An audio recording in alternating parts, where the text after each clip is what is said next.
Astro TV 7 நண்பர்களுக்கு அன்பு வணக்கம். நான் உங்கள் நலம் விரும்பும் அன்பு தோழன் பேசுகிறேன். என் அன்பு மகர ராசி நண்பர்களுக்கும் தோழிகளுக்கும் புத்தாண்டு நல்வாழ்த்துக்கள். ஓம் வக்ரதுண்டா மகாகாய சூரிய கோடி சமப்பிரபா விக்னம் குருமே தேவா சர்வ காரியேஷு சர்வதா. கோடான கோடி சூரியனுக்கு நிகரான பிரம்மாண்டமான வடிவமும் பிரகாசமும் கொண்ட விநாயக பெருமானே, இந்த புத்தாண்டில் நாங்கள் எடுத்து வைக்கும் காரியங்கள் அனைத்திலும் வெற்றி தருவாயாக வேண்டுகிறோம். விநாயகருடைய வெற்றிக்கான மந்திரத்தை சொல்லி இந்த 2024ஆம் ஆண்டு நம்ம தொடங்க போறோம். இதுவரைக்கும் என் அன்பு மகர ராசி நண்பர்களும் தோழிகளும் நவக்கிரகங்களின் சோதனைப்படியில் சிக்கியிருப்பீர்கள். சிலருடைய வாழ்க்கை நடுதரமாக சென்று கொண்டிருந்தாலும், அதாவது கஷ்டங்களிலும் துன்பங்களிலும் சந்தோஷங்களிலும் இப்படி மாறி மாறி பயணம் செய்து கொண்டிருந்தாலும் பலருடைய வாழ்க்கை கொஞ்சம் வேதனை காலமாக தான் போயிட்டு இருக்கும். அப்ப இது போல என் அன்பு மகர ராசி நண்பர்களுக்கு இப்ப இந்த புத்தாண்டு ஒரு விடிவு காலம் பிறக்குமா அல்லது வாழ்க்கையை மாற்றுமா? பல பிரச்சனைகள் இருக்கிறது. வேலையில, வெளிநாட்டுல, ஆசைப்பட்ட துறையில, தொழில, வியாபாரத்துல, அரசியல், இப்படி பல பிரச்சனைகளில் சிக்கி தவித்துக் கொண்டிருக்கும் அன்பு மகர ராசி நண்பர்களுக்கும் தோழிகளுக்கும் ஒரு விடிவு காலமாக இந்த புத்தாண்டு அமையுமா அப்படின்னு பார்த்தா, சடசனி, அதோட குரு பகவான், ராகு மற்றும் கேதுவின் கொஞ்சம் சாதகமற்ற சஞ்சாரம் காரணமாக 3 ஆண்டுகளாக, அதாவது ஜென்மசனியில சிக்கியிருந்த என் அன்பு மகர ராசி நண்பர்கள் தற்போது பாதச்சனிக்கு வந்திருக்கிறீர்கள். 3 ஆண்டு காலமாக மிகவும் பாதிக்கப்பட்டிருக்கலாம். அது மட்டும் இல்லாம கடன் பிரச்சனை, குடும்பத்துல பல சொந்தங்கள் பிரிஞ்சிருக்கும். இன்னும் சொல்ல போனா கணவன் மனைவிக்குள்ளே பிரிவு ஏற்பட்டிருக்கும், இல்லைன்னா அது சம்பந்தமான பிரச்சனைகள் போயிட்டு இருக்கும். நிலத்தகராறு, தொழில நஷ்டம், எதிர்பார்க்க முடியாத வீழ்ச்சி, இப்படி எல்லா விஷயத்திலும் என் அன்பு மகர ராசி நண்பர்கள் பாதிக்கப்பட்டிருக்கிறீர்கள். அப்ப இந்த புத்தாண்டு உங்களுக்கு மாற்றம் தருமா அப்படின்னு கேட்டா, கண்டிப்பா உங்கள் வாழ்க்கையில் ஒளிவிளக்கு ஏற்றி வைக்க போகிறது இந்த புத்தாண்டு. நேர்மறையான சம்பவங்கள், அதாவது நல்ல நல்ல விஷயங்கள் இனிமே உங்க வாழ்க்கையில நடக்க போகுது. ஏன்னா சனி 2ஆம் வீட்டில் இருந்து உங்கள் பொருளாதாரத்தை பார்க்கிறார். அப்ப பொருளாதாரத்தை பார்க்கும்போது இருக்கிற பணத்தை செலவு செய்ய சொல்கிறார். அப்ப பணம் இருக்குன்னு அர்த்தம். செலவுகளை, அதுவும் ஆடம்பர செலவுகளை செய்யக்கூடிய அமைப்பு இருக்கிறது. அப்ப கண்டிப்பா ஒரு அற்புதமான ஒரு பொருளாதாரத்தை நீங்கள் மீட்டெடுக்க போகிறீர்கள். அது மட்டும் இல்லாம 3ஆம் வீட்டில் இருக்கிற ராகு சனியினுடைய தீங்க கொஞ்சம் குறைச்சி காட்டுவார், கொஞ்சம் தடுப்பார். சனியின் பிடியிலிருந்து தப்பிக்க சில தைரியத்தை கொடுப்பார், சில வழிமுறைகளை உங்களுக்கு கொடுப்பார், வாய்ப்புகளை காட்டுவார். அது மட்டும் இல்லாம உங்கள் 9ஆம் வீட்டில் கேது சஞ்சரிப்பது அப்பப்ப குடும்ப பிரச்சனைகளையும் கொடுக்கும். அப்ப கிடைக்கிற அதிர்ஷ்டத்தை கொஞ்சம் குறைக்கும். அதனால இந்த ஆண்டு எப்படி இருக்க போகுது அப்படின்னு நீங்க மொத்தத்துல பாத்தீங்கன்னா, மிக வலிமையான போராட்டத்துக்கு அப்புறம் மிக உயர்ந்த இடத்தை நீங்க பிடிக்க போறீங்க. ஏன்னா ஜனவரி 1 ஏப்ரல் மாசம் வரைக்கும் உங்களுடைய 4ஆவது வீட்டில் குரு பகவான் சந்தோஷத்தை கொடுக்க போகிறார். குடும்ப பிரச்சனைகளை ஒவ்வொன்றாக தீர்க்க போகிறார். நீங்க வேலை செய்யற இடத்துல சிறப்பா பணியாற்ற போறீங்க. சம்பள உயர்வும் ஊதிய உயர்வும் உங்களுக்கு கிடைக்க போகிறது. தொழில் நல்ல லாபத்துல இயங்க போகிறது. அப்ப நீங்க சிந்தித்து செயல்பட வேண்டிய காலகட்டம். என்னன்னா, உங்களது தொழிலையும் பொருளாதாரத்திலையும் நீங்க எந்த அளவுக்கு ஆழமா சிந்திக்கிறீங்களோ, அதாவது மேலோட்டமா இல்ல, பட்ட கஷ்டத்துல கொஞ்சம் சோர்ந்து போயிருப்பீங்க. ஏன்னா ஜென்மசனி கடந்து பாதச்சனிக்கு வந்திருக்கிறது. அப்ப மகர ராசி நண்பர்களும் தோழிகளும் ஒரு முக்கியமான காலகட்டத்துல இருக்கீங்க. வாழ்வா சாவா அப்படிங்கிற போராட்டத்துல இருக்கும்போது உங்களுக்கு ஒரு சின்ன விடுதலை இந்த காலகட்டத்துல கிடைக்க போகுது. இப்பவே நீங்க பல விஷயங்களை கொஞ்சம் மாற்றம் ஏற்படுவதை, ஒரு நல்ல விஷயமா நடக்க ஆரம்பிக்கிறத கொஞ்சம் நீங்க பார்க்கலாம். அப்ப அதனால இந்த காலகட்டத்துல சின்ன சின்ன வாய்ப்பா இருந்தாலும் பயன்படுத்திக்கிட்டீங்கன்னா உங்களை உச்சிக்கு கூட கொண்டு போய் நிறுத்தக்கூடிய வாய்ப்பாக அது இருக்கக்கூடும். அதனால கண்டிப்பா முயற்சி பண்ணி அந்த வாய்ப்புகளை பயன்படுத்துங்கள். மிக உயர்ந்த இடத்திற்கு செல்லக்கூடிய காலகட்டமாக இந்த 2024ஆம் ஆண்டு இருக்கிறது. அதுபோல கடனை உங்களால இந்த காலகட்டத்துல அடைக்க முடியலனாலும் அந்த கடனுக்கான வட்டியை சரியாக கட்டி முடிப்பீர்கள். அதுபோல பணத்திற்கு கஷ்டம் வராது. இப்ப நார்மலா உழைக்க ஆரம்பிச்சாலும் சரி, முயற்சி பண்ணாலும் உங்களுடைய பிரச்சனைகள் எல்லாத்தையும் தீர்க்கக்கூடிய அமைப்பு இந்த காலகட்டத்துல கண்டிப்பா இருக்கு. இன்னும் கொஞ்சம் அதிகமா நீங்க உழைக்க ஆரம்பிச்சிட்டீங்கன்னா சொல்லவே வேண்டியதில்ல, பொருளாதாரத்தில் உங்களுக்கு மாற்றம் ஏற்படும். அதனால உங்களுக்கு இந்த ராகு பகவானால் கண்டிப்பா ஒரு நல்லது நடக்க போகிறது. ஏதோ ஒரு அதிர்ஷ்டம் உங்களுக்கு கிடைக்க போகிறது. அப்ப எந்த விஷயத்துல உங்களுக்கு அதிர்ஷ்டம் வரப்போகிறது அப்படின்னு நீங்க கவனமாக இருக்க வேண்டியது அவசியம். அதுபோல பங்கு வர்த்தகம், கலைத்துறையில், கட்டிடக்கலையில், மருத்துவத்துறையில் அபரிதமான லாபத்தை நீங்கள் பெறுவீர்கள். அது மட்டும் இல்லாம இது வரைக்கும் உங்களுடைய தொழில் நஷ்டத்துல போயிட்டு இருந்தாலும் வாடிக்கையாளர்கள் அபரிதமாக வருவார்கள். உங்களுடைய வாழ்க்கை கொஞ்சம் திருப்பி போட்டது மாதிரி ஆடம்பரமான வாழ்க்கையை வாழ ஆரம்பிச்சிருவீங்க. இன்னும் சொல்ல போனா இது மாதிரி பாட்டையெல்லாம் கூட பாடுவதற்கான காலகட்டம் ஒரு அற்புதமான காலகட்டம். ஏன்னா 7.5 சனியில சிக்கி சின்ன பின்னமாகி இருக்கிற உங்களுக்கு இந்த 2024 ஒரு விடிவு காலத்தை கொடுக்கக்கூடிய ஆண்டு. பல பிரச்சனைகளுக்கு இடையில, கஷ்டங்களுக்கு இடையில, துன்பங்களுக்கு இடையில ஒரு விடுதலை, ஒரு சின்ன விடுதலை கொடுக்கக்கூடிய ஆண்டு. இன்னும் 2.5 வருடங்களுக்கு பெரிய போராட்டமாக இருந்தாலும் இந்த நூற்றாண்டு ஒரு நல்ல அனுபவத்தை, ஒரு சொகுசு வாழ்க்கையை, ஒரு அபரிதமான வெற்றியை, ஒரு ஆடம்பர வாழ்க்கையை கொடுக்கக்கூடிய அமைப்பு இருக்கிறது. ஏன்னா சினிமாவில் பார்ப்பீங்க, சினிமாவுக்கும் வாழ்க்கைக்கும் தொடர்பு படுத்த முடியாது. இருந்தாலும் ஹீரோ பெரிய பெரிய போராட்டத்துல இருக்கும்போது, கஷ்டத்துல இருக்கும்போது இடையில ஒரு பாட்டு வரும், சந்தோஷமான ஒரு ஹாப்பியான ஒரு பாட்டு வரும். அது மாதிரியான சூழ்நிலை உங்களுக்கு ஏற்படும். இந்த 7.5 சனியில சின்ன சின்ன சந்தோஷங்களை நீங்க முயற்சி பண்ணா, ஆன்மீகத்தில் நீங்கள் ஈடுபட்டீர்கள் என்றால் மிகப்பெரிய மாற்றத்தை கூட நீங்க உருவாக்கி விடலாம். இந்த பாட்டுல சிவாஜி கணேசன் எந்த அளவுக்கு என்ஜாய் பண்ணுவாரோ அது மாதிரி. செல்வத்தின் அணைப்பில் கிடப்பேன், வெல்வெட்டின் விரிப்பில் நடப்பேன், செல்வத்தின் அணைப்பில் கிடப்பேன், வெல்வெட்டின் விரிப்பில் நடப்பேன், ராஜனாக இன்பத்தின் மனதில் குளிப்பேன், என்றென்றும் சுகத்தில் மிதப்பேன், வீரனாக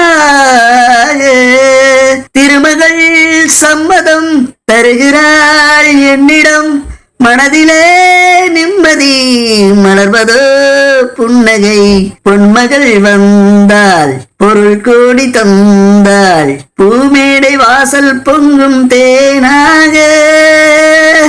இது அதிகப்படியான வார்த்தைகள் இல்ல என் அன்பு நண்பர்களே. இதெல்லாம் கண்டிப்பா உங்க வாழ்க்கையில நடக்க காத்திருக்கிறது. எதுவுமே உங்கள் இல்லாம நடக்காது. உங்களுடைய முயற்சிகள் கண்டிப்பா அதுல வேணும். நீங்க காலடி எடுத்து வைக்காம நீங்க எங்க போய் சேரணுமோ அங்க போய் சேர முடியுமா? நீங்க வீட்டிலே உட்காந்துக்கிறீங்க, நமக்கு தான் அதிர்ஷ்டம் வந்துருச்சு, நம்ம எப்படி போய் அங்க சேருவோம்னு பார்ப்போம், அப்படி சோதிக்க முடியுமா? உங்களுடைய முயற்சி எந்த அளவுக்கு இருக்குது அப்படிங்கறத பொறுத்து இருக்கு. அடுத்தது, நீங்க முயற்சி செய்யறதுக்கு முன்னாடி பாசிட்டிவ் எனர்ஜியோட முயற்சி செய்றீங்களா, தன்னம்பிக்கையோட முயற்சி செய்றீங்களா, இறைவனின் ஆசீர்வாதத்தோட முயற்சி செய்றீங்களா அப்படிங்கிறது ரொம்ப ரொம்ப முக்கியம். அதனாலதான் சொல்றேன், எதையும் தொடங்க முன்பு ஒரு பூஜை அறையில ஒரு விளக்கு கொளுத்தி இறைவனிடம் ஆசீர்வாதம் வாங்கிட்டு போங்க. எங்க போனாலும் சரி, எந்த தொழில் தொடங்கினாலும் சரி, யாரை சந்திக்க சென்றாலும் சரி, வீட்டு பூஜை அறையில விளக்கு கொளுத்தி ஆசீர்வாதம் வாங்குறது மிக மிக முக்கியமானது. அதுக்குன்னு ஒரு சக்தி இருக்குங்க. நீங்க நினைக்கிறது மாதிரி அது வெறும் தீபம் இல்ல, அது பிரபஞ்சத்தோட ஒட்டுமொத்த சக்தி. அது அதை புரிஞ்சுக்கும் போதுதான் உங்களுக்கான வெற்றி ஆரம்பிக்கும். எப்பொழுதுமே வெற்றிக்கு நண்பர்கள் உண்டு, 2 பேர். தன்னம்பிக்கையும் விடாமுயற்சியும் தான் அந்த 2 பேர். அதே மாதிரி வெற்றிக்கு எதிரிகளும் உண்டு. அது யார் தெரியுமா? தயக்கமும் முயற்சி இல்லாததும் தான். அப்ப இந்த 2 பேரும் வந்துட்டாங்கன்னா நம்மளால வாழ்க்கையில வெற்றியே பெற முடியாது. அப்ப துணிச்சலையும் தன்னம்பிக்கையையும் விடாமுயற்சியையும் தோழனாக்கி கொண்டால் தயக்கம், முயற்சியின்மை அப்படிங்கிற எதிரியை நம்ம விரட்டி அடித்து வாழ்க்கையில வெற்றி பெற முடியும். இது 100க்கு 100 உண்மைங்க. நம்ம மட்டும் தயக்கம் இல்லாம நம்மளால முடியும் அப்படின்னு நீங்க கிளம்பிட்டீங்கன்னு வச்சுங்களேன், கண்டிப்பா சாதிச்சுட்டு தான் திரும்புவீங்க. பல நுணுக்கங்கள் உங்களுக்கு தெரியும். எப்படி பயணிக்கணும், யாரை சந்திக்கணும், யாரை விலக்கி விட்டு செல்ல வேண்டும், தடுத்தவர்களை நம்ம எந்த இடத்துல வைக்கணும், உயர்த்தி விடுறவங்களை நம்ம எங்க வைக்கணும். காரண காரியங்களோடு நீங்கள் செயல்பட்டு வெற்றியை அடைவீர்கள். அதாவது தயக்கம் இல்லாம விடாமுயற்சியோடு தன்னம்பிக்கையோடு இறைவனின் ஆசீர்வாதத்தோடு நீங்கள் தொடங்கும் போது உங்களது செயல்களும் முயற்சியும் வெற்றியை மட்டுமே சந்திக்கும். ஒரு கதை இருக்குங்க.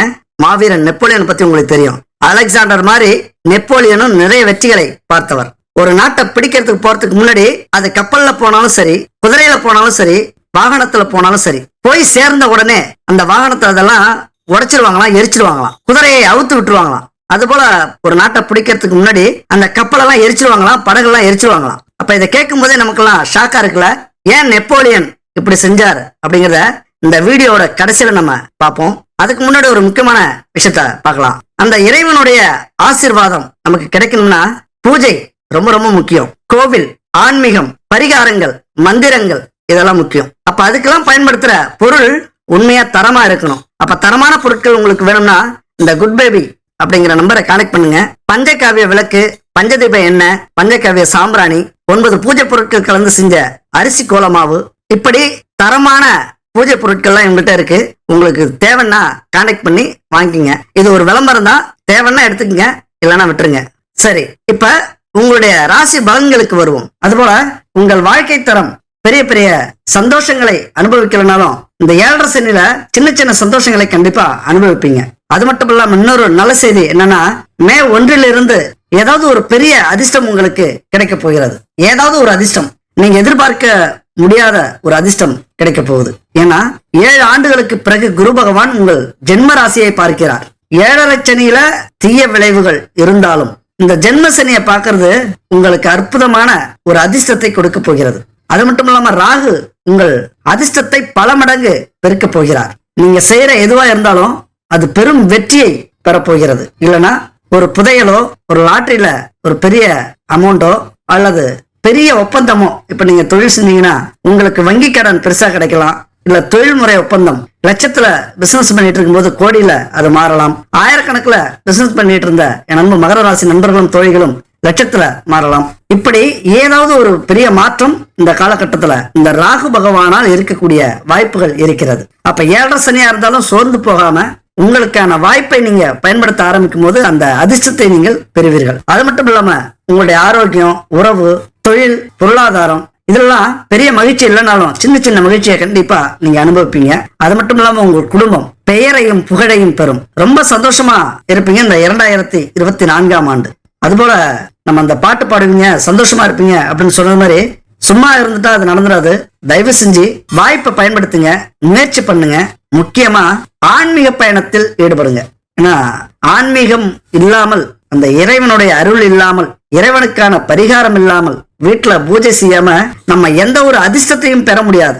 அதாவது உழைப்புக்கான பலனை பெறலாம், அதுவும் முழு பலனை பெற முடியாம ஏதோ பெரிய உழைப்பு இருந்ததுன்னா சின்ன சின்ன பலனை நம்ம பெறுவதற்கான வாய்ப்புகள் இருக்கும். ஆனா அந்த அதிர்ஷ்டத்தையும் முழு பலனையும் நம்ம அனுபவிக்கணும் அப்படின்னா கண்டிப்பா ஆன்மீக அருள் நமக்கு தேவை. அந்த இறைவனின் அருள், அது மட்டும் இல்லாம பிரபஞ்சத்தின் அருள்னு கூட வச்சுக்கங்க, அது நமக்கு கண்டிப்பா வேணும். எப்படி பார்த்தாலும் ஏப்ரல் மாசம் வரைக்கும் கொஞ்சம் கவனமா இருந்தீங்கன்னா இந்த ஆண்டு முழுவதும் நல்ல அதிர்ஷ்டத்தை நீங்க அனுபவிக்கலாம். ஏன்னா எந்த நேரத்துல பிரச்சனை வரும், எந்த நேரத்துல எச்சரிக்கையா இருக்கணும், யாருக்கிட்ட அமைதியா இருக்கணும், யாருக்கிட்ட கோபப்படணும், கோபப்படக்கூடாது அப்படிங்கிற விஷயத்துல நீங்க ரொம்ப எச்சரிக்கையாக இருக்கணும். அது மாதிரி எதிரிகளிடமிருந்து பாதுகாப்பு கிடைக்கணும் அப்படின்னா இந்த ஆன்மீக பயணம் ரொம்ப ரொம்ப முக்கியம். அப்ப இது மாதிரியான காலகட்டத்துல தான் நம்ம கோவிலுக்கும் பூஜைக்கும் பரிகாரங்களும் மந்திரங்களும் செய்ய வேண்டிய கட்டாயம் ஏற்படும். சில நேரங்கள்ல நமக்கு தெரியாமலே நம்மள தாண்டியும் சில விபத்துகள், சில பிரச்சனைகள், எடுக்கிற காரியம் எல்லாத்திலையும் தோல்வி, அடுத்தடுத்து நடக்கிற கெட்ட விஷயங்கள், அதுபோல அவமானங்கள், நிராகரிப்பு திடீர்னு கிடைக்கும் அப்படிங்கிற நம்பிக்கையோட போவோம், அது கிடைக்காது. வெளிநாட்டுக்கு போறதுக்கு ரெடியா இருப்போம், டக்குன்னு கேன்சல் ஆகும். நாளைக்கு வேலையில வந்து சேருங்க அப்படின்னு சொல்லுவாங்க, மறுநாள் காலையில கால் பண்ணி வர வேண்டாம் நாங்க சொல்றோம் அப்படின்னு சொல்லுவாங்க. இப்ப பல விஷயங்கள்ல தடைகள் ஏற்படுது அப்படின்னா முக்கியமா ஏதோ நம்மள்ட்ட ஒரு எதிர்மறை சக்தி இருக்கு அப்படின்னு அர்த்தம். நம்ம வீட்லயோ அல்லது நம்ம கிட்டயோ ஒரு எதிர்மறை சக்தி இருக்கு, இல்லைன்னா கந்திஷ்டி இருக்கு அப்படிங்கிறது ரொம்ப ரொம்ப முக்கியம். கண்டிப்பா இது மாதிரியான எதிர்மறை சக்திகள் இருக்கும்போதுதான் இந்த தடைகள்லாம் ஏற்படும். அப்ப அதற்கான தீர்வாக நம்ம என்ன பண்ணணும், நம்ம ராசிக்கான, நம்ம நட்சத்திரத்துக்கான மந்திரத்தை சொல்லணும். அப்ப அந்த மந்திரத்தை சொல்லும் போது கண்டிப்பா அந்த தடைகள் எல்லாம் நீங்கி நம்ம நினைச்ச காரியம் நடக்கும். அப்ப உங்க நட்சத்திரத்துக்கான அந்த மந்திரத்தை 9 முறை சொல்லுங்க. உங்க பூஜை அறையில இருந்தாலும் சரி, உங்க பக்கத்துல இருக்கிற கோவில் குளத்துக்கு போனாலும் சரி, இந்த மந்திரத்தை 9 முறை சொல்லுங்க. உங்கள் நட்சத்திரத்துக்கான மந்திரம் பூஜை அறையில சொல்லணும்னா பூஜை அறையை சுத்தமா வச்சுக்கோங்க. தீப தூப ஆராதனை செய்யுங்க. பஞ்சகாவிய விளக்கு, பஞ்ச கவிய சாம்பிராணி, பஞ்சதீப எண்ணெய் இதெல்லாம் இருந்ததுன்னா நீங்க பயன்படுத்துங்க. கண்டிப்பா இந்த பஞ்சபூதங்களை நம்ம கவனிக்கணும், அருள் புரியணும். அது இல்லாம நம்மளுடைய பொருளாதாரமும் நீங்காது, நம்மளுடைய பிரச்சனைகளும் நீங்காது. அப்ப அதெல்லாம் இருந்ததுன்னா நம்ம வீட்டுல பயன்படுத்தி பூஜை அறைய தீபமேற்றி இந்த மந்திரத்தை சொல்லுங்க. நம்ம முன்னாடியே சொல்லியிருப்போம், பஞ்சகாவிய விளக்கு, பஞ்சதீப எண்ணெய், பஞ்சகாவிய சாம்பிராணி, அகர்பத்தி, அது போல 9 பூஜை பொருட்கள் கலந்த பச்சரிசி கோலமாவு இதெல்லாம் எங்க கிடைக்கும்னு சொல்லியிருந்தோம். குட் பேபி அங்க கிடைக்குது, கண்டிப்பா வாங்கி இதை பயன்படுத்துங்க. அப்ப உங்கள் நட்சத்திரத்துக்கான மந்திரம் அப்படின்னு பார்த்தோம்னா உத்திராடம் நட்சத்திரத்துக்கு இந்த மந்திரத்தை சொல்லுங்க. ஓம் விஸ்வே தேவாய வித்மகே மகா ஷடாய தீமகி தன்னோ உத்ராஷடா பிரசோதயா அப்படிங்கிற அந்த மந்திரத்தை சொல்லுங்க. அதுபோல திருவோணம் நட்சத்திர நண்பர்கள் ஓம் மகா ஸ்ரோணாய வித்மகே புண்ணிய ஸ்லோகாய தீமகி தன்னோ சரோணா பிரசோதயா அப்படிங்கிற இந்த மந்திரத்தை சொல்லுங்க. அதுபோல அவிட்டம் நட்சத்திர நண்பர்கள் இந்த ஸ்கிரீன்ல இருக்கு, ஸ்கிரீன்ஷாட் எடுத்துங்க, இல்லைன்னா மனப்பாடம் பண்ணிக்கங்க. உங்களுடைய கண் திஷ்டியையும் எதிர்மறை சக்திகளையும் போக்கி உங்கள் மனசை நிம்மதியாக்கி பொருளாதாரத்தை சிறப்பிக்கக்கூடிய ஒரு அற்புதமான மந்திரம், சக்தி வாய்ந்த மந்திரம். அலட்சியப்படுத்தாதீங்க. முடிஞ்சா இத நீங்க பயன்படுத்தி பாருங்க. அதுபோல அவிட்டம் நட்சத்திர நண்பர்கள், ஓம் அக்ரநாதாய வித்மகே விசுபரிதாய தீமகி தன்னோ சரவிக்டா பிரசோதயா அப்படிங்கிற இந்த மந்திரம் கண்டிப்பா பயன்படுத்தி பாருங்க. மிகப்பெரிய மாற்றத்தை ஏற்படுத்தும். அதுபோல இந்த ஆண்டு தாயாருக்கு கை கால் வலி, சளி தொந்தரவு இதெல்லாம் நீங்கும். வர வேண்டிய பணத்தை போராடியாவது நீங்கள் பெற்று விடுவீர்கள். ஒண்ணு மட்டும் தெரிஞ்சுக்கணும், மகர ராசி நண்பர்களும் தோழிகளும், கிடைக்குதான் பாருங்க, ஆனா கைவிட்டுறாதீங்க. முயற்சி திருவினையாக்கும். கண்டிப்பா பெரிய போராட்டத்துக்கு இடையில தான் அது கிடைக்கணும் அப்படின்னா போராடிதான் நம்ம பெற வேண்டும். அதனால போராடாம நம்ம விட்டுறக்கூடாது. அதுபோல அரசு விவகாரங்களில் அலட்சியம் காட்டாதீர்கள். ஏதாவது ஒரு இடத்துல நமக்கு பிரச்சனை கொண்டு வந்து சேர்க்கும். செலுத்த வேண்டிய வரிகளை எல்லாம் தாமதப்படுத்தாம செலுத்துங்க.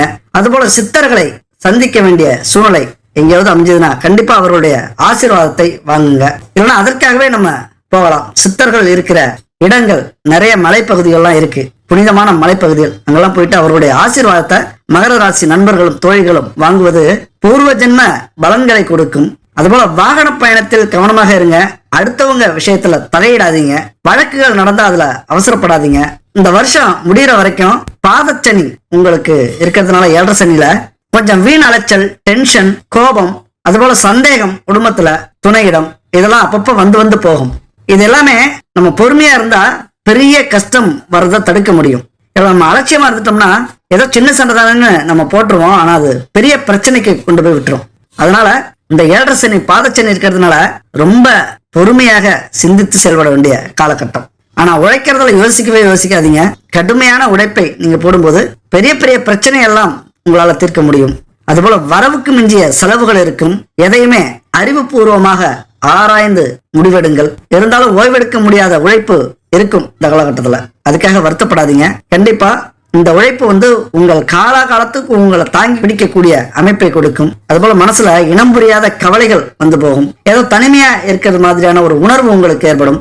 எல்லாரும் நம்மளை கைவிட்டாங்களோ, யாரும் நமக்கு உதவி செய்ய மாட்டாங்கிறாங்க, யார்கிட்ட நம்ம போய் உதவி கேட்க முடியும், எல்லாருமே கொஞ்சம் விலகுறாங்க அப்படின்னு பல கவலைகள் உங்களுக்கு தோன்றும். தனிமையாக இருக்கிறது மாதிரி நீங்க நினைப்பீங்க. அதுபோல பணம், நகைய நீங்க கவனமா வச்சிருக்கணும். ஒருவேளை இருந்ததுன்னா பணம், நகையெல்லாம் கவனமாக வைத்துக் கொள்ளுங்கள். களவாடலாம், இல்லைன்னா உங்களுக்கு தெரிஞ்சே அதை அபகரிக்க முயற்சி பண்ணலாம். அதெல்லாம் கொஞ்சம் எச்சரிக்கையா நீங்க செயல்படுங்க. அதுபோல இந்த வருஷம் முடிகிற வரைக்கும் கணவன் மனைவி நீங்க பிரிஞ்சிருந்தீங்கன்னா ஒன்று சேர்வீர்கள். ஒன்றாக இருந்தீர்கள் என்றால் பிரச்சனைகள் வரும், பெரிய கூடிய பிரச்சனைகள் வரும். அப்ப என்ன பண்ணும், அன்போடும் பாசத்தோடும் நடந்துக்குங்க. ஏன்னா எந்த அளவுக்கு நீங்க தீவிரமான இணைப்பில் இருக்கிறீங்களோ அந்த அளவுக்கு பிரச்சனைகள் ஏற்படாது. ஏன்னா சின்ன சின்ன பிரச்சனைகள்லாம் பெரிய பெரிய சண்டைகள் வர வாய்ப்பு இருக்கும். அதுபோல தடைபட்டிருந்த காரியங்கள் ஒன்னொன்னா நிறைவேற்றி முடிப்பீங்க. குழந்தை இல்லாதவங்களுக்கு இந்த காலகட்டத்துல குழந்தை பாக்கியம் இருக்கும். எப்படி நம்ம எந்த விஷயத்துல கொஞ்சம் சந்தோஷமா இருந்தாலும் இந்த கடன் பிரச்சனை பெரிய பிரச்சனையா நமக்கு இருக்கும். அப்ப அதையெல்லாம் நம்மளுடைய மன வலிமையாலும் மன தைரியத்தாலும் தான் அதை நம்ம சரி பண்ண முடியும். அப்ப அது மாதிரியான காலகட்டத்துல கடன் தொல்லை அதிகமா இருக்கு, ரொம்ப சங்கடத்தை நீங்க சந்திக்கிறீங்க, உறவினர்களோ அல்லது கடன் கொடுத்தவர்களோ உங்களை அவமானப்படுத்துறாங்க, அசிங்கப்படுத்துறாங்க, அல்லது கேட்டு தொந்தரவு பண்ணிக்கிட்டே இருக்காங்க, ஏதாவது பண்ணிக்கலாமா, எங்கேயாவது ஓடி போலாமா அப்படிங்கிற அளவுக்கு அவங்க கஷ்டப்படுத்துறாங்க அப்படின்னா இந்த கணபதி மந்திரத்தை சொல்லுங்க. ஹேரம்ப கணபதி ஒரு நாளைக்கு 108 முறை சொல்றது ரொம்ப ரொம்ப நல்லது. ஒரு 10-20 நிமிஷம் ஒதுக்கிங்க. 108 முறை இந்த மந்திரத்தை சொல்லும்போது அபரிதமான சக்தியை, வலிமையை கொடுக்கும். அந்த கடன் பிரச்சனைக்கான தீர்வை உங்களுக்கு உடனே தேடி கொடுக்கும். அப்ப இந்த கடன் பிரச்சனையிலிருந்து, கடன் தொல்லையிலிருந்து நீங்கணும் அப்படின்னா இறை வழிபாடும் ரொம்ப முக்கியம். ஏன்னா கடனுக்கும் இறைவனுக்கும் என்ன சம்பந்தம் அப்படின்னு கேட்டீங்கன்னா மன வலிமையை கொடுக்கும், மன நிம்மதியை கொடுக்கும். அப்ப மன வலிமையும் நிம்மதியும் நமக்கு இருந்தாலே அந்த கடனை ஈஸியா நம்ம அடைச்சிடலாம். இல்லைன்னா கடனுக்கு தைரியமா பதிலாவது சொல்லலாம். உங்களுடைய தைரியத்தை பார்த்து அந்த கடன் கொடுத்தவர் சமாதானமாயி போயிடுவார். அப்ப அந்த தைரியத்தையும் நிம்மதியையும் அமைதியையும் கொடுக்கணும்னா இந்த இறை வழிபாடு ரொம்ப முக்கியம். கடனால் தவிப்பவர்கள் இந்த கணபதி மந்திரத்தை சொல்லுங்க. ஓம் நமோ ஹேரம்ப மத மோதித மம ருணம் அதிசீக்கிரமேவ நிவாரிய ஸ்வாக அப்படிங்கிற மந்திரத்தை சொல்லுங்க. கடன் பிரச்சனை தீரும். மன நிம்மதி இல்லைன்னா சங்கடங்களால் தவிச்சிங்க அப்படின்னா இந்த மந்திரத்தை சொல்லுங்க. ஓம் நமோ ஹேரம்ப மத மோதித மம சங்கடம் ச மகா சங்கடம் ச நிவாரிய ஸ்வாக அப்படிங்கிற இந்த மந்திரத்தை சொல்லுங்க. கண்டிப்பா மன நிம்மதி கிடைக்கும். இந்த 2 மந்திரமே ரொம்ப முக்கியம். வாழ்க்கையில மனப்பாடம் பண்ணி வச்சீங்க. ஏன்னா கடன் இல்லாதவர்கள் யாருமே இருக்க மாட்டாங்க. அது மாதிரி நிம்மதி இல்லாம நிறைய நேரத்துல நம்ம தவிச்சுக்கிட்டு இருப்போம். வாழ்க்கையில இந்த 2 விஷயமே அடிக்கடி வரும். அதனால இந்த 2 மந்திரங்களும் மிக மிக முக்கியம். நம்ம ஸ்கிரீன்ல காட்டியிருக்கோம், மனப்பாடம் பண்ணிச்சிங்க, இல்லைன்னா ஸ்கிரீன்ஷாட் எடுத்து வச்சிங்க. உங்களுக்கு தேவைப்படும் போதெல்லாம் இந்த மந்திரத்தை சொல்லுங்க. கண்டிப்பா உங்க வாழ்க்கையில கடன் பிரச்சனையையும் மன நிம்மதி இல்லாத பிரச்சனையையும் தீர்த்து வைப்பார் இந்த கணபதி. இந்த மந்திரத்தை எப்ப சொல்லலாம் அப்படின்னா, பிரம்ம முகூர்த்தத்தில் சொல்லுங்க முடிஞ்சா, இல்லைன்னா விடியற்காலை ஒரு 4 to 5 சொல்லுங்க, இல்லைன்னா பூஜை அறையில காலை மாலை எந்த நேரமாக இருந்தாலும் சரி இந்த நேரத்துல விளக்கு கொளுத்தி வச்சுக்கிட்டு சொல்லுங்க. கண்டிப்பா உங்களுடைய பிரச்சனைகள் தீரும். அடுத்தது, பிள்ளைகளுக்கு எதிர்பார்த்த கல்வி உங்களுக்கு அமையும். அதாவது உயர்கல்வியா இருந்தாலும் சரி, வெளிநாட்டுல கல்வி கற்க வேண்டும் அப்படின்னாலும் சரி, அல்லது எந்த துறை எடுக்கும் கல்வியில அப்படின்னாலும் அது அப்படியே கிடைக்கும். சில பேருக்கு அயல்நாடு செல்லக்கூடிய வாய்ப்பும் அமையும். வாடகை வீட்டுல இருந்து சொந்த வீட்டுக்கு குடி போவீங்க. சொத்து விஷயங்கள்ல இருந்த சிக்கல்கள் தீர்வு கிடைக்கும். வேலை தேடி இருந்தவனுக்கு நல்ல வேலை கிடைக்கும், அதுவும் கை நிறைய சம்பளம் கிடைக்கும். வெளிநாட்டுக்காரங்களால திடீர் மாற்றங்கள் உங்க வாழ்க்கையில ஏற்படும். ஒரு நல்ல அதிர்ஷ்டம் கிடைக்கக்கூடிய அமைப்பு இருக்கு. அது மட்டும் இல்ல, இந்த வருஷம் முடிகிற வரைக்கும் உங்கள் ராசியில 3 ராகுவும் 9 கேதுவும் இருக்கிறார்கள். அப்ப ராகு செஞ்சாரப்படி சொத்து வாங்குவதற்கான வாய்ப்பு இருக்கு. அது மட்டும் இல்ல, பெரிய பெரிய பதவிகள்லாம் உங்களை தேடி வரும். ஆனாலும் எப்பொழுதுமே உங்களுக்கு சவால்கள் நிற்காது. சவால்களை சந்தித்து தான் நீங்க ஜெயிக்கணும். ஏன்னா 7.5 சனியில சோதனை கட்டத்துல நம்ம இருக்கோம். எப்பொழுதுமே சோதனை கட்டங்கிறது மிக மிக முக்கியமான கட்டம். நம்ம வாழ்க்கையில பெரிய பெரிய சந்தோஷங்களையும் கனவுகளையும் நம்ம அடையறோம் அப்படின்னா, அதுக்கு முன்னாடி இந்த சோதனை கட்டத்தெல்லாம் பெருசா நினைக்காம மன வலிமையோடு சந்திச்சீங்க அப்படின்னா கண்டிப்பா அதுல பெரிய வெற்றி கிடைக்கும். உங்களுக்கு அந்த மன பலம் அதிகரிக்கும், கிடைக்கும். பாடங்களை இதுல இருந்து நீங்க கற்றுக்கொள்வீர்கள். அதுபோல அரசியல்வாதிகள், பெரிய பெரிய அரசியல்வாதிகள், அதிகாரத்துல இருக்கிறவங்க, பதவியில இருக்கிறவங்களுடைய நட்பு உங்களுக்கு கிடைக்கும். அடகுல இருந்த நகையை அமைப்பீங்க. வழக்குகள் உங்களுக்கு சாதகமா இருக்கும். ஷேர் மார்க்கெட்டு இதெல்லாம் நல்ல லாபம் கிடைக்கும். பெரிய முதலீடு போடாம சின்ன சின்ன முதலீடு போட்டு நிதானமா செயல்படுங்க. அதுபோல 9ஆம் வீட்டுல கேது இருக்கிறதுனால தோல்வி அப்படிங்கிற பயம் உங்களுக்கு போயிடும். இதுக்கு மேல நமக்கு வெற்றி தான் அப்படிங்கிற ஒரு தைரியம் உங்களுக்கு வரும். அதனால அந்த அடி மனசுல இருக்கிற பயம் போய், கவலைகள் போய், ஒரு மன தைரியம் வரக்கூடிய அமைப்பை இந்த கேது பகவான் கொடுப்பார். அது மட்டும் இல்லாம வீடு மனை வாங்குற விஷயம் உங்களுக்கு அற்புதமாக நடக்கும். அதாவது இதை பொறுத்த வரைக்கும் நீங்க என்ன புரிஞ்சுக்கணும் அப்படின்னா, அலட்சியமா இருந்தீங்கன்னா பல கெட்ட விஷயங்களை சந்திக்க நேரிடும். நிதானமா முயற்சியோடு உண்மையோடு உழைச்சிங்கன்னா பல அதிர்ஷ்டங்களை நீங்க சந்திக்கலாம். இவ்வளவுதான். இதை மட்டும் மகர ராசி நண்பர்களும் தோழிகளும் நல்லா புரிஞ்சுக்குங்க. அப்ப நம்ம வாழ்க்கையில தொழில் அப்படிங்கிறது ரொம்ப ரொம்ப முக்கியம். அந்த தொழில் நமக்கு எந்த அளவுக்கு சக்சஸ் ஆகும் அப்படின்னா, எல்லாம் ஆன்மீக பயணம் தான். ஆன்மீகம் தான் ரொம்ப ரொம்ப முக்கியம். எப்படி பார்த்தாலும் நமக்கு அதிர்ஷ்டம் அப்படிங்கிறது ஆன்மீகம் வழியாகத்தான் கிடைக்கும். இல்லைன்னா குறுக்கு வழியில போகணும், கெட்ட விஷயங்களை செய்யணும்.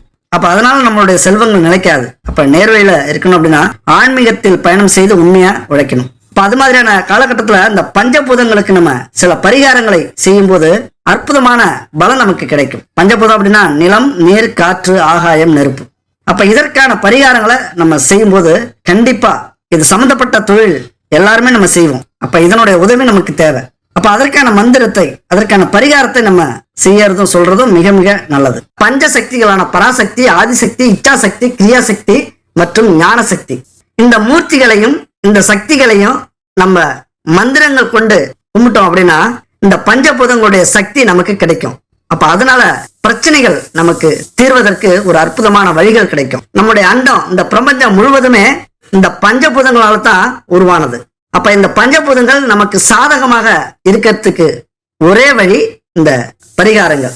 அது மட்டும் இல்ல, மனிதனுக்கு பஞ்சபூதங்கள், 5 குணங்கள், 5 புலன்கள், 5 மனித மேம்பாடுகள், இதெல்லாம் இயற்பிலேயே 5ங்கிறது தொடர்புடையது. அதனால அமாவாசை முடிஞ்ச 5ஆம் நாள் இல்லைன்னா பௌர்ணமி முடிஞ்ச 5ஆம் நாள் வருவதுதான் மகா சக்தியான பஞ்சமி திதி.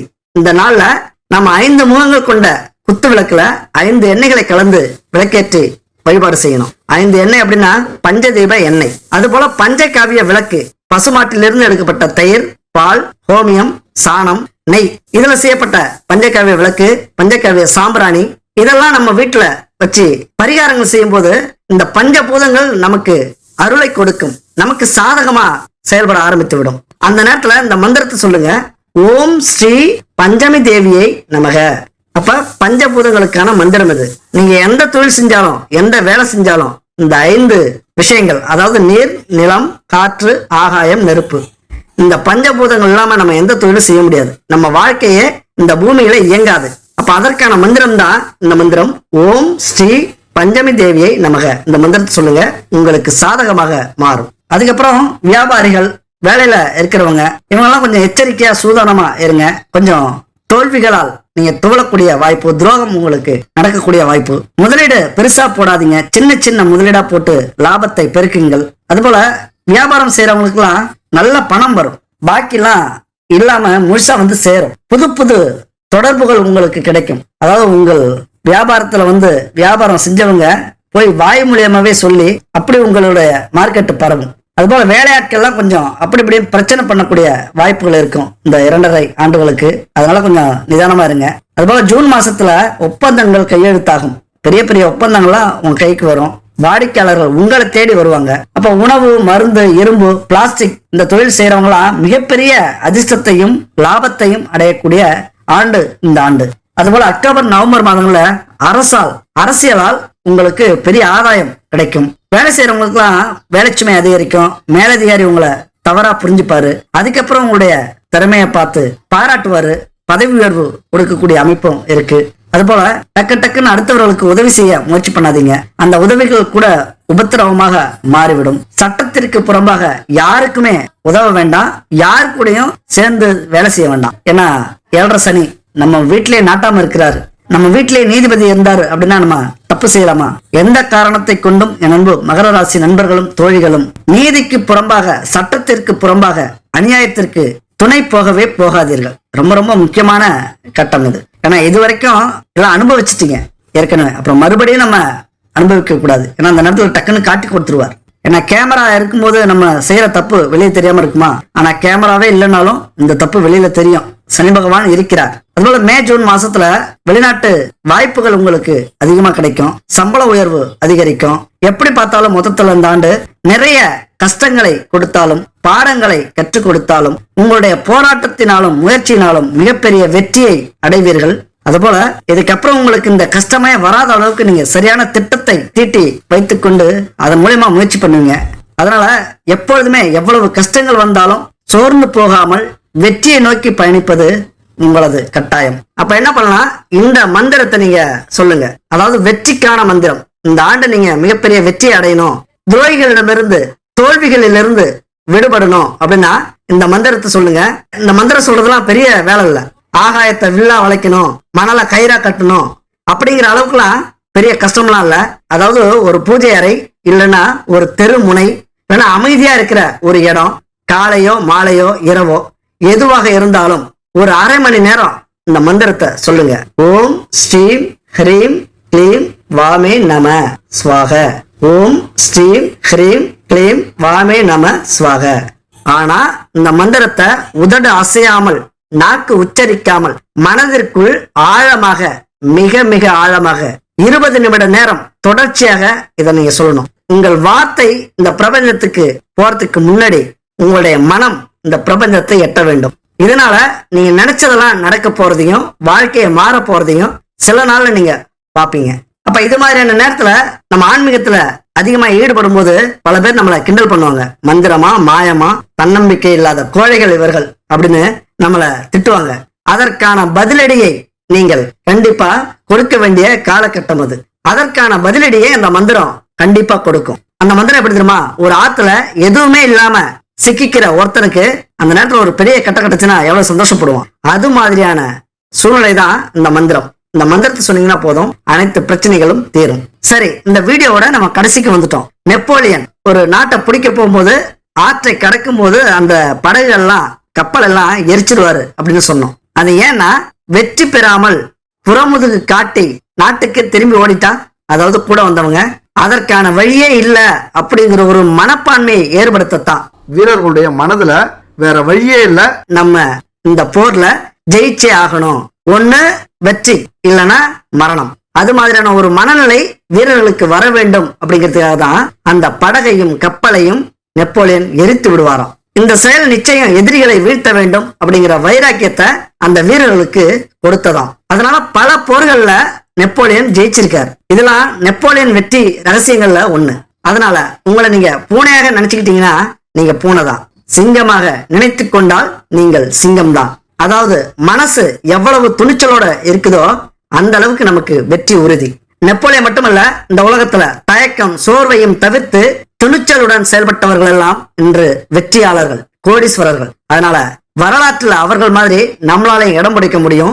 என் அன்பு நண்பர்களே, உங்களால் முடியும். அடுத்த வீடியோல நம்ம பார்க்கும்போது நான் இந்த ஆண்டு இந்த முடிவு எடுத்துட்டேன், இதுக்கு மேல என்னுடைய வெற்றியை தான் நான் பார்ப்பேன், யாருக்காகவும் பயப்பட மாட்டேன், எந்த சூழ்நிலையிலும் சோர்வடைய மாட்டேன், தன்னம்பிக்கையோடு முயற்சி செய்வேன், அப்படி ஒரு கமெண்ட்ஸை உங்கள்கிட்ட இருந்து நான் பார்க்கிறேன். அது வரைக்கும் விடைபெறுகிறேன். நன்றி, வணக்கம்.